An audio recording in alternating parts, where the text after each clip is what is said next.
Hello. If you would, while I discuss, you either can pause or do it while I talk about this. If you put these numbers into a list into your calculator, if you remember how to do that, you hit the stat button and then hit enter. I put them in list 2. You can put them in list 1. So go ahead and put these numbers into a list. How much money did you spend at the restaurant on Friday night? So here's a group of people who went out. Maybe it's a group of your friends, and this is the amount of money they spent, all the way from $5 up to $40. We are going to make a box plot today. We're going to talk all about box plots and what they tell us. We use this all the time. Sometimes we call it a box and whisker plot. So this is how much money was spent by a group of friends on a Friday night at a restaurant. So number one, we're going to plug them into our calculator. Order does not matter when you plug them into your list. To make a box plot, hit Stat, Calc, and then no, that's not right. That's not right. You go to Second, Stat Plot. Sorry, we're going to go back to that button in a second. Second, Stat Plot. And we could plot 3 graphs on second y equals or second stat plot. We only want to graph 1. We only want one of them turned on. So I'm going to turn this one off. So I go over to highlight off, turn it off. We want to make sure that only one is turned on. So then I'm going to go second y equals again and hit enter. If it's not turned on, make sure to turn it on. We are going to graph this one here in the middle, so we have to go over, hit enter. Depending on what list you put it in, you probably put it in list 1. I put it in list 2, so second 2 for me. We're going to hit graph. Now yours might look like this. To be able to view this correctly, we need to hit zoom 9. Okay? And there is our graph. And we can describe this graph. We already talked about this one. We need the shape. The shape is definitely skewed right because the tail is on the right. We can talk about the spread, how spread out it is, and that's talking about the range. Well, it goes from here to here, but we don't have any numbers. To be able to get the numbers, you hit the trace button, okay?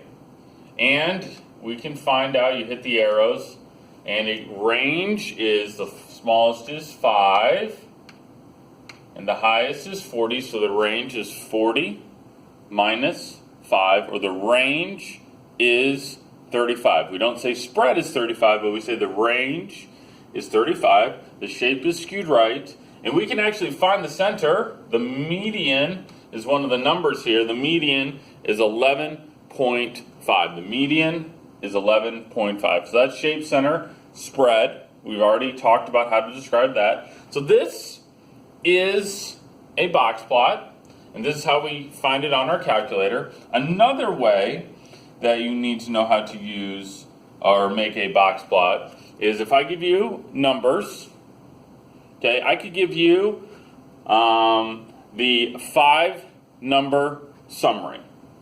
Okay, and I'll tell you how to find that on a calculator. But I might give you the 5-number summary, and you need to sketch a graph. The 5-number summary is this. So hit Stat, hit Calc, hit 1 variable statistics, and if you put it in list 1, hit list 1. Mine is in list 2, so I hit second 2. Enter. We have an average of 14.25. That's not it. The last 5 numbers here are the 5-number summary. So the 5-number summary should be 5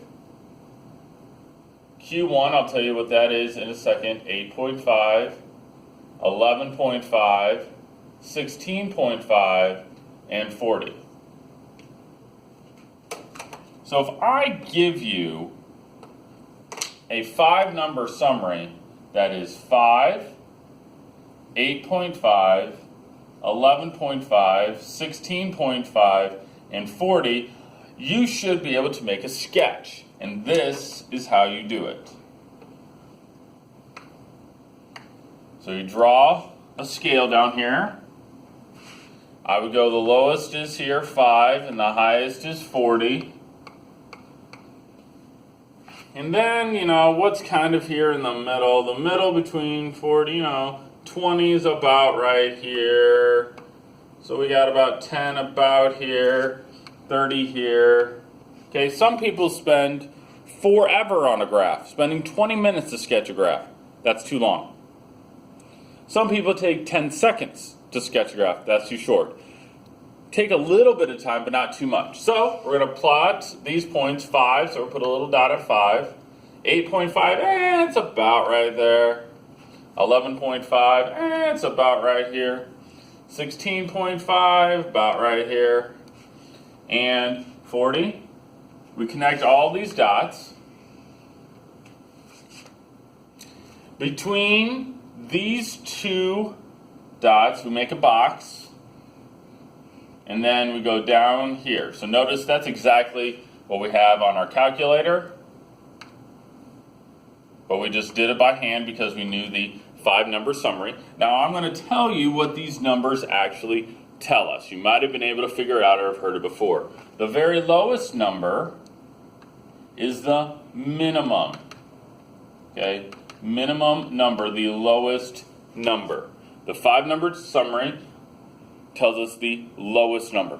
It also tells us the largest number, or the maximum. Okay, the highest number, the lowest number, doesn't matter if you say highest or lowest or minimum or maximum, it doesn't matter. Now, this number right here is called quartile 1. It's called quartile 1 because there's 25% of the data, or 1/4 of the data, to the left of it. Okay? 25% of the people who spent $8.50 or less. Now, it's not an exact 25%, but it's close. Okay? So, a quarter of the people didn't spend even $10. They spent $8.50. This number, as we kind of already said, is the median. Okay? Also, this is 50%. Median is 50%, so there's 50% to the left, so there's an additional 25% here. And this is called quartile 3, and it tells us more information. A box plot breaks things up into 25%. Quartile 1, 25% to the left. Quartile 3 is 75% to the left. Median is 50% either way. We don't say quartile 2, we say the median. So I could ask you questions like, what percent of people spent less than 16% at the restaurant? I'm not 16%, $16.50 at the restaurant. And you say, oh, that's quartile 3, so that's 75% of the people didn't spend more than $16.50. What percent of people spend more than $8.50? That's also 75. It breaks it up into 25%. Lastly, the word percentile. Percentile means percent to the left. Okay? Percent to the left. And we're going to use this term rather often. Percentile means percent to the left. Quartile 1 is the 25th percentile. Quartile 3 is the 75th percentile. The median is the 50th percentile. It's the percent to the left. You might have gotten a SAT score, and you are in the 82nd percentile in math. Well, that's very good. You're better than 82% or 85% of people that took the math SAT. Maybe in height, you're the 42nd percentile. That means you're a little less than average. Little less than average. All right, so let's see. If I covered everything here, I talked about quartiles, I talked about percentiles, I talked about the 5-number summary. We made a box plot. Ooh, we get to define an outlier. Define an outlier. So I have my 5-number summary here, and we're going to check to see if we have an outlier. Okay, and is that it? I think so, because I showed you how to do it on a calculator. Defining an outlier. Now, if they give you a graph, and they just say, please describe it, then they want you to look at the graph and just look and see, hey, does it look like there is an outlier? But if they actually say to calculate it, this is what they want you to do. They want you to, number one, we want to find what I call like the magic number. You're going to take IQR times 1.5. Okay, we need to do this first. I don't like red. I'm going to use blue. IQR times 1.5. This is going to give us a number that we're going to use in a little bit. IQR times 1.5. So the IQR is quartile 3 minus quartile 1. It's called the interquartile range. It's actually a measure of how spread out something is. So quartile 3 minus quartile 1, that's pretty easy. Quartile 3, 16.5, minus 8.5. So the interquartile range looks like it is 8. Okay, well that's pretty easy. And then Mr. Mack said to take that times 1.5.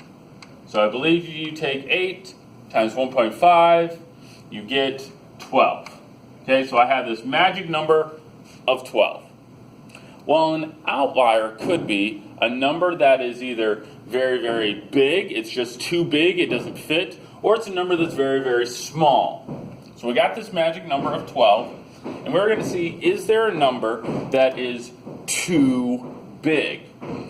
So what we do is we take quartile 3 plus our magic number. Okay? So quartile 3 plus 12. Quartile 3 is 16.5, and we're going to add 12. So that is the number 28. And then we ask ourselves, is there any number that's bigger than 28? And I believe there is. There's 40. If I go back to my original numbers, I have 20, so that's not an outlier because it's less than 28. But I do have one outlier, 40, that is bigger than 28. So I'd say 40 is an outlier because it is larger than 28. Again, I took quartile 3 plus 12, my magic number. All right, now I need to check to see, is there too small? Is there a number that's too small? To be able to figure that out, we take quartile 1 and subtract our magic number. So quartile 1 is 8.5. We're going to subtract 12, and that gives us a negative 4.5. Did anyone spend less than $4.50 on their restaurant bill last night? Well, of course not. So there is no outlier that's too small. All right, I think I've covered everything. We will have time to ask questions. Oh, no, I'm not done. This is kind of a review, but I don't think I've actually covered this. I'm sorry this video is a little longer. You don't need to write this down, but you're going to have to compare graphs. Compare means, hey, one's bigger, one's smaller. One is like this, another one is like that. Compare means we need to talk about the shape, center, and spread for both of these and compare. So first we want to talk about shape. So we're going to talk about both of their shapes. Boys graph, I would say, boys graph, this is time to get ready. The boys graph looks pretty symmetrical to me. I'm sure it's not perfect, but it's pretty symmetrical. Girls, I would say, is skewed left, so you'd write that down. Boys graph is symmetrical. Girls graph is skewed left. Then we're going to compare the centers. Okay? One needs to be larger than the other. One needs to be less. So you have two options. You could say the median for boys is less than the median for girls. Or you could say girls' median is bigger than the boys' median. Lastly, shape, center, and then spread. You can get very, very specific, and you could, calculate the numbers, or you can just look at it. Now, I could figure out the range of these two. I could take the highest minus the lowest, and I could take the highest minus the lowest and say, something. But I think I can just look at this. I would say the boys' range is about the same as the girls' range. You could also say they are equally spread out. They look pretty similar to me. And we're going to review this when you come to school tomorrow. Thank you for watching this second video. I know it was long, but I appreciate it. I do have a joke for you. Hopefully the construction next door, you can't hear too much of it, but maybe you can. I'm sorry. There's construction outside my room. What do horses say when they fall? Help! I've fallen and I can't giddy up. All right, see you guys tomorrow.